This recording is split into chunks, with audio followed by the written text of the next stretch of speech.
बंग आवाज sponsored by Shri Balaji fashion, हर घर की पसंद, and central mall festival bonanza.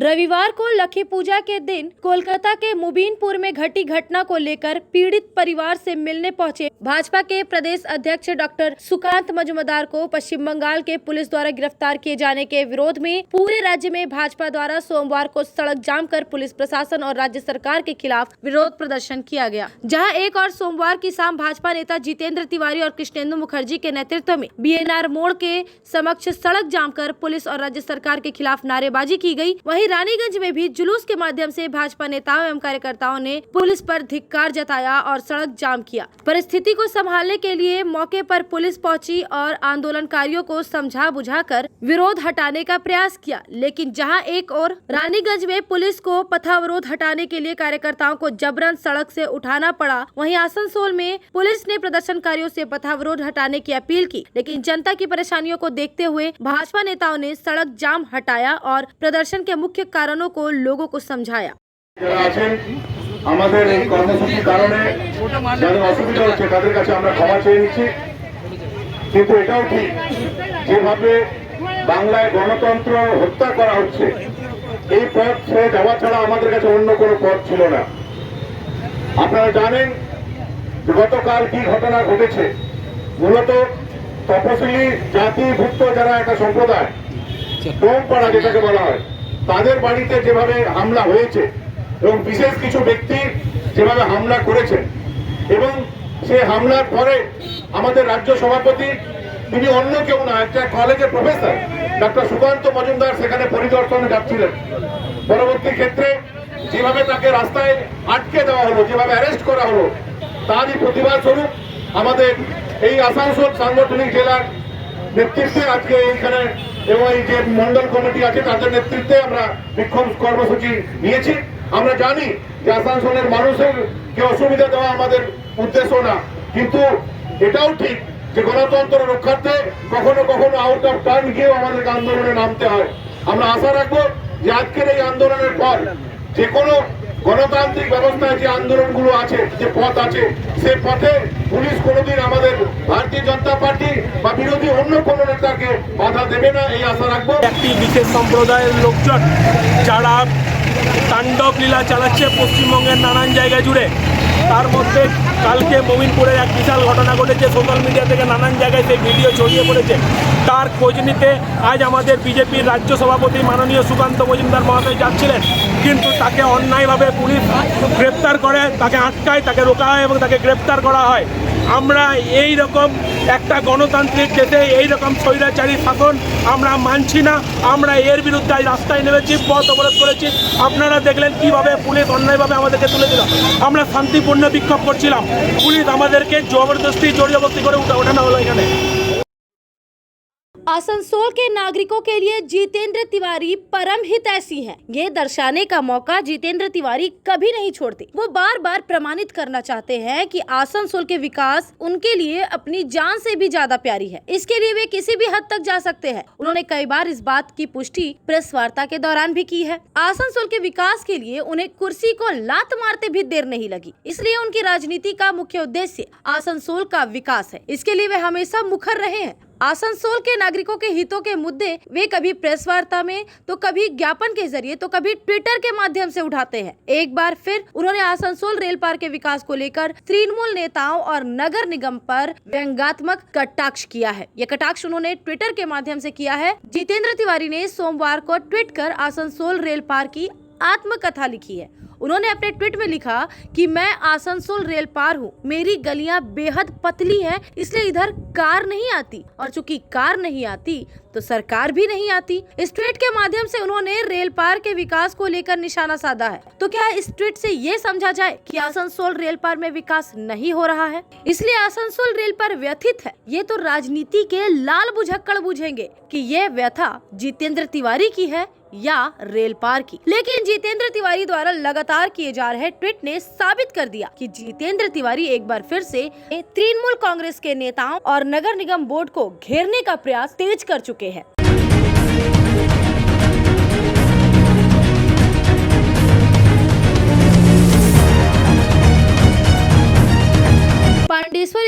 ECL के सोनपुर बाजारी प्रोजेक्ट में सोमवार की दोपहर कोल हैंडलिंग प्लांट सीएचपी ढहकर गिर गया, लेकिन उस दौरान वहां मजदूरों के नहीं रहने से बड़ा हादसा टल गया। बताया जा रहा है कि दोपहर में सोनपुर बाजारी प्रोजेक्ट का कोल हैंडलिंग प्लांट अचानक ढह गया। यहाँ पर स्थायी और अस्थायी लगभग 150 श्रमिक कार्य कर रहे थे। लंच ब्रेक होने की वजह से घटना के समय श्रमिक वहाँ मौजूद नहीं थे। आशंका जताई जा रही है कि जिस तरह से कोल हैंडलिंग प्लांट का बड़ा हिस्सा टूटकर धराशायी हुआ, अगर वहां कोई श्रमिक मौजूद रहता तो बहुत ही भयंकर मंजर हो सकता था। घटना की सूचना मिलते ही यूनियन नेता, सोनपुर बाजारी प्रोजेक्ट के अधिकारी और पुलिस भी मौके पर पहुंची। इस घटना से सोनपुर बाजारी प्रोजेक्ट के श्रमिकों में भारी आक्रोश देखा गया। श्रमिक संगठनों ने ईसीएल प्रबंधन पर कोल हैंडलिंग प्लांट के मैनेजमेंट में लापरवाही बरतने का आरोप लगाया। बताया जा रहा है कि वर्ष 1996 में कोल हैंडलिंग प्लांट चालू हुआ था। कोयला खदान से उत्पादित कोयला बेल्ट के माध्यम से सीधे कोल हैंडलिंग प्लांट में जमा होता है, जहां से नीचे खड़े डंपर में कोयला लोड होता है और फिर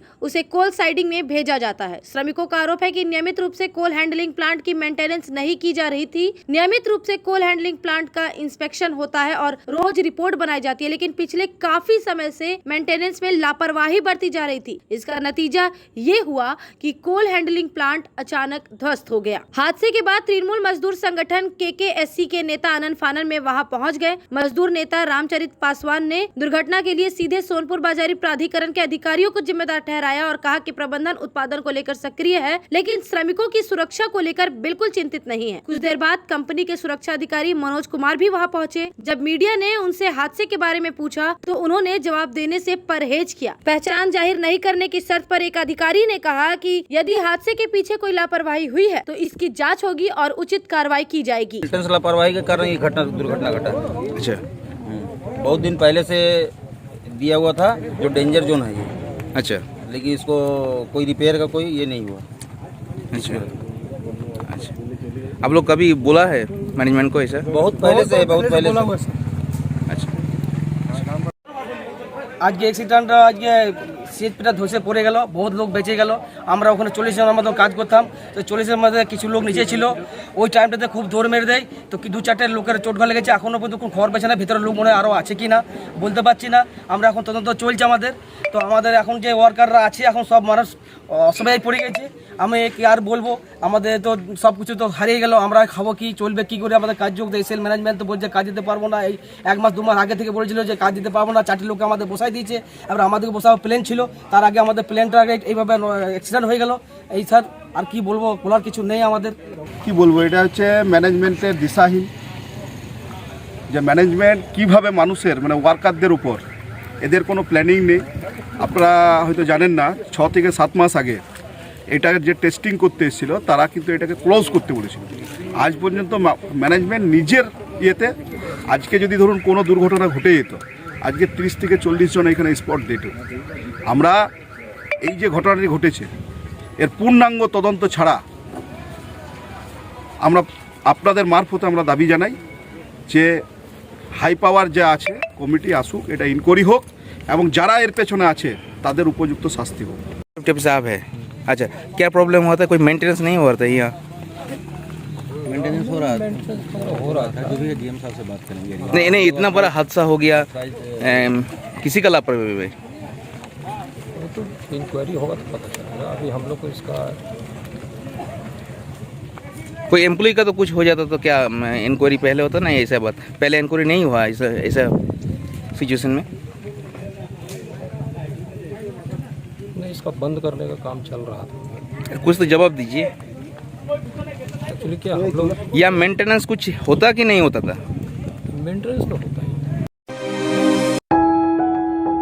जब जीवन की हो नई शुरुआत तो श्री बालाजी फैशन है आपके साथ। ब्राइडल एथनिक वेयर के लिए आसनसोल में जाना माना नाम श्री बालाजी फैशन। दुल्हन के लिए खूबसूरत रंगों का लहंगा और आकर्षक गाउन, दुल्हन की बहन को खूबसूरत बनाए लहंगा फ्रॉक, दुल्हे के लिए मान्यवर के विविध रंगों वाले sherwani ethnic wear, fashionable men's suit से मिले दूल्हे के भाई को नया लुक, वेडिंग और पार्टी के लिए कढ़ाईदार बनारसी और सिल्क साड़ियाँ। तो देर किस बात की, आज ही आए श्री बालाजी फैशन, हर घर की पसंद, GT road opposite Subhash cinema, Asansol.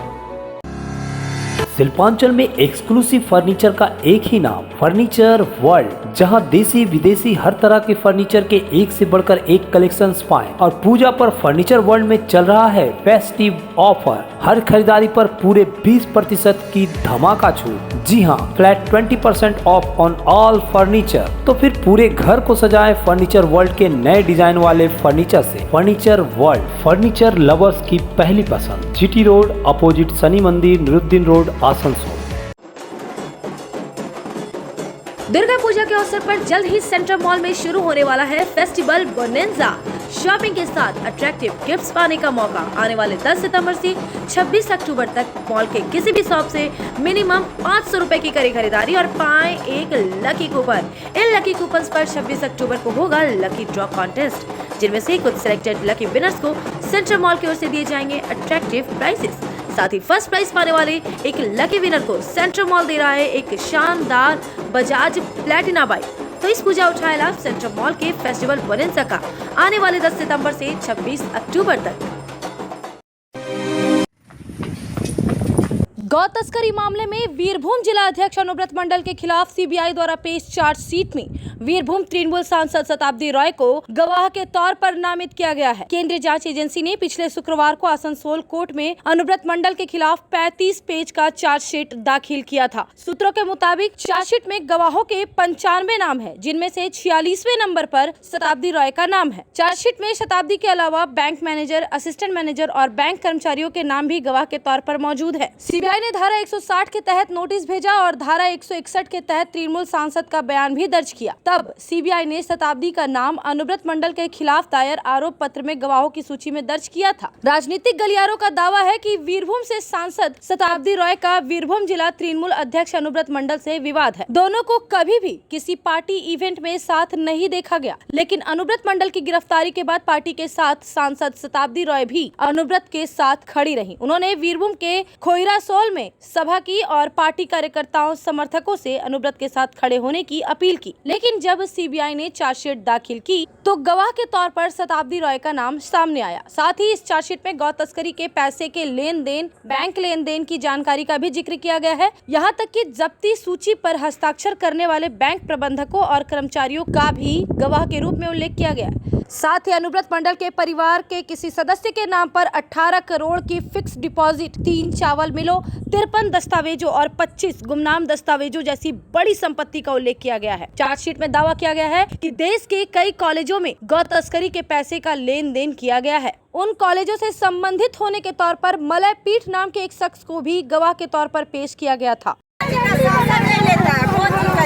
Asansol नगर निगम के 23 नंबर वार्ड अंतर्गत अलीनगर एवं उसके आसपास बीपीएल क्वार्टरों में रहने वाले लोगों ने जलापूर्ति की मांग पर सोमवार की सुबह 6 बजे से ही कन्यापुर सैटेलाइट टाउनशिप स्थित डीएवी मॉडल स्कूल के सामने बीसी राय रोड को जाम कर दिया। रोड जाम होने की सूचना पाकर आसनसोल उत्तर थाना पुलिस मौके पर पहुंची और प्रदर्शनकारियों को समझा बुझा कर जाम हटाया। 23 नंबर वार्ड के नागरिकों का कहना है कि पिछले 4 महीने से वे लोग पानी की समस्या से जूझ रहे हैं। इसे लेकर उन्होंने वार्ड पार्षद सीके रेशमा से कई बार गुहार भी लगाई, लेकिन कोई फायदा नहीं हुआ। इसके बाद उन लोगों ने नगर निगम के मेयर से भी गुहार लगाई। वहां से उन्हें आश्वासन दिया गया कि जल्द से जल्द पानी की आपूर्ति की जाएगी, लेकिन समस्या जो की त्यों बनी रही। वार्ड नागरिकों का कहना है कि खाना बनाने एवं घर के अन्य जरूरी कामों के लिए उन्हें पास के ही एक तालाब से पानी लेकर इस्तेमाल करना पड़ रहा है। बाध्य होकर उन्होंने जलापूर्ति की मांग पर सड़क जाम किया ताकि प्रशासन उनकी समस्या को गंभीरता से ले। इस बारे में जब वार्ड पार्षद सीके रेशमा रामाकृष्णन से बात की गई तो उन्होंने कहा कि मेन राइजिंग पाइपलाइन में छेद होने के कारण